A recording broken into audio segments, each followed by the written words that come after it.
بسم اللہ الرحمن الرحیم۔ السلام علیکم ورحمۃ اللہ وبرکاتہ۔ کتاب الایمان۔ نبی کریم صلی اللہ علیہ وآلہ وسلم کا ارشاد ہے کہ اسلام کا محل 5 ستونوں پر بنایا گیا ہے۔ سیدنا عبداللہ بن عمر رضی اللہ عنہ نے کہا کہ رسول اللہ صلی اللہ علیہ وآلہ وسلم نے فرمایا کہ اسلام کا محل 5 ستونوں پر بنایا گیا ہے۔ اس بات کی شہادت دینا کہ اللہ تعالیٰ کے سوا کوئی معبود نہیں ہے، اور اس بات کی گواہی دینا بھی کہ محمد صلی اللہ علیہ وآلہ وسلم اللہ کے رسول ہے، اور نماز پڑھنا اور زکوٰۃ دینا اور حج کرنا اور رمضان کے روزے رکھنا۔ ایمان کے کاموں کا بیان۔ سیدنا ابو ہریرہ رضی اللہ عنہ نبی صلی اللہ علیہ وآلہ وسلم سے راوی ہے کہ آپ نے فرمایا کہ ایمان 60 سے کچھ اور اوپر شاخیں رکھتا ہے، اور حیا بھی ایمان کی شاخوں میں سے ایک شاخ ہے۔ اس بیان میں کہ پکا مسلمان وہ ہے جس کی زبان اور ہاتھ سے دوسرے مسلمان ایذا نہ پائے۔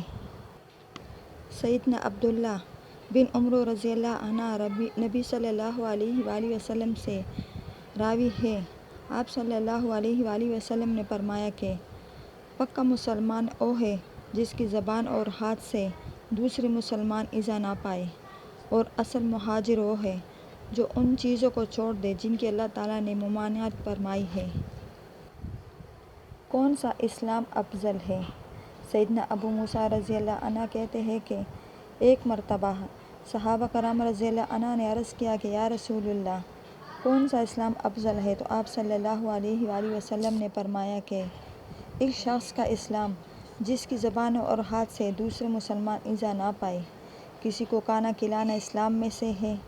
سیدنا عبداللہ بن عمر رضی اللہ عنہ سے روایت ہے کہ ایک شخص نے رسول اللہ سے پوچھا کہ کون سا اسلام بہتر ہے؟ تو آپ صلی اللہ علیہ وآلہ وسلم نے فرمایا کہ کھانا کھلاؤ، اور جن کو جانتے ہو اور جن کو نہیں جانتے ہو سب کو سلام کرو۔ اپنے بھائی مسلمان کے لیے وہی بات چاہنا جو اپنے لیے چاہے، یہ ایمان میں سے ہے۔ سیدنا انس رضی اللہ عنہ نبی صلی اللہ علیہ وآلہ وسلم سے راوی ہے کہ آپ صلی اللہ علیہ وآلہ وسلم نے فرمایا کہ تم میں سے کوئی ایماندار نہ ہوگا یہاں تک کہ اپنے بھائی مسلمان کے لیے وہی کچھ چاہے جو اپنے لیے چاہتا ہے۔ رسول اللہ صلی اللہ علیہ وآلہ وسلم سے محبت رکھنا ایمان میں سے ہے۔ سیدنا ابو ہریرہ رضی اللہ عنہ سے روایت ہے کہ رسول اللہ نے فرمایا کہ اس پاک ذات کی قسم جس کے ہاتھ میں میری جان ہے کہ تم میں سے کوئی مومن نہیں ہو سکتا جب تک کہ میں اس کے نزدیک اس کے ماں اور اس کے اولاد میں سے زیادہ محبوب نہ ہو جاؤں۔ سیدنا انس رضی اللہ عنہ نبی صلی اللہ علیہ وآلہ وسلم سے روایت کرتے ہیں کہ آپ صلی اللہ علیہ وآلہ وسلم نے فرمایا کہ یہ 3 باتیں جس کسی میں ہوگی وہ ایمان کی شیرینی کا مزہ پائے گا۔ اللہ تعالیٰ اور اس کے رسول صلی اللہ علیہ وآلہ وسلم اس کے نزدیک تمام ماں سوائے اسے زیادہ محبوب ہو، اور جس کسی سے محبت کرے تو اللہ ہی کے لیے اس سے محبت کرے، اور کفر میں واپس جانے کو ایسا برا سمجھے جیسے آگ میں ڈالے جانے کو ہر کوئی برا سمجھتا ہے۔ انصار سے محبت رکھنا ایمان کی علامت ہے۔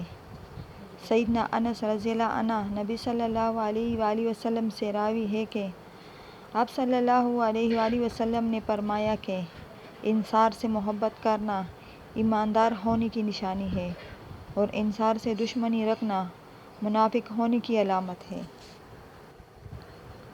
سیدنا عبادہ بن صامت رضی اللہ عنہ کہتے ہیں کہ رسول اللہ صلی اللہ علیہ وآلہ وسلم نے فرمایا اس حال میں کہ آپ کے گرد صحابہ کرام کی ایک جماعت بیٹھی ہوئی تھی کہ تم لوگ مجھ سے اس بات پر بیعت کرو کہ اللہ کے ساتھ کسی کو شریک نہ کرنا، اور چوری نہ کرنا، اور زنا نہ کرنا، اور اپنی اولاد کو قتل نہ کرنا، اور ایسا بہتان کسی پر نہ باندھنا جس کو تم دیدہ و دانستہ اپنے ہاتھوں اور اپنے پیروں کے سامنے بناؤ، اور کسی اچھی بات میں اللہ اور رسول کی نافرمانی نہ کرنا۔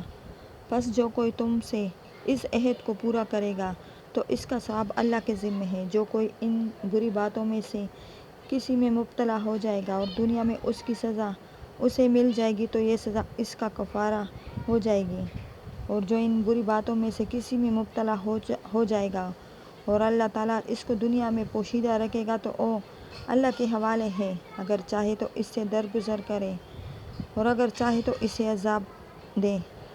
سیدنا عبادہ بن صامت رضی اللہ عنہ کہتے ہیں کہ ہم سب لوگوں نے آپ صلی اللہ علیہ وآلہ وسلم سے ان باتوں پر بیعت کر لی۔ فتنوں سے بھاگنا دین کی بات ہے۔ سیدنا ابو سعید خدری رضی اللہ عنہ کہتے ہیں کہ رسول اللہ صلی اللہ علیہ وآلہ وسلم نے فرمایا کہ قریب ہے جو کوئی بیعت نہیں کہ مسلمان کا اچھا مال بکریاں ہوں جن کو وہ لے کر وہ پہاڑ کی چوٹیوں پر اور چٹیل میدانوں میں چلا جائے تاکہ وہ اپنے دین کو فتنوں سے بچا لے۔